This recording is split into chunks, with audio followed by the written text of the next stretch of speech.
My name's Luke Johnson, and I work for myself. I've published a book called Started Up, and I was chairman of Pizza Express. I started a business called Strada, and I'm now chairman of Giraffe and Patisserie Valerie. I think the two single most important characteristics are firstly self-confidence, a belief in oneself, and secondly I think willpower, self-discipline, the ability to carry something through. I think there are many other attributes and talents that help, high levels of energy, an extrovert, people who are decisive, people who are numerate, people who have charisma. I think all of those and many more other features matter and can help, but I think the two most important things are self-discipline and self-confidence. Actually, the single most important feature is not necessarily ideas or the concept as such, but it's actually the ability to execute, i.e. the individual who can manage and carry something out, and also the person who can be persistent, who can follow through and stay there against the odds when it becomes difficult. Because I think the ability to start from scratch a business and grow it, it's not easy, and generally speaking many businesses will suffer setbacks on the journey to success, and so therefore you require a resilience and a robustness that I think irreplaceable, and without that the risk is you give up too early, and that's the ultimate tragedy. I think smaller businesses are more innovative, and I think the reasons are many.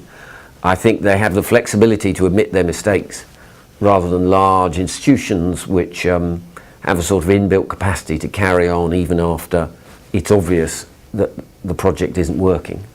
I also think the cost of failure for smaller companies is so much lower that they can accept it more readily. In a way they're more humble. I think the arrogance of large organisations is what can do them in. Also I think big organisations are focused on the idea of carrying on with what works rather than experimenting at the edges with new things that might be very small to begin with. And this encourages smaller companies to try new stuff because they've got less to lose. Big companies have all their existing sales and revenues and profits and so forth that might be under threat from a new initiative or a new product or what have you.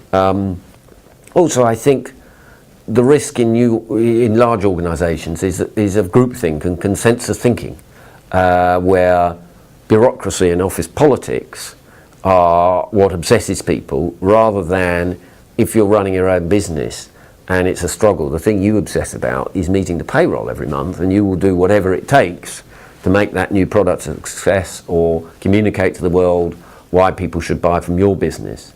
Large companies suffer from, I think, inertia, and this is possibly the root of their downfall. I think the digital world has transformed all small businesses. I think it's made it much easier to test things through trial and error, experiment. The costs are much lower, the speed to market is much quicker. You speak to the world through a PC. What it means essentially is that you can trial products, you can communicate with customers, with suppliers, with possible recruits much more easily.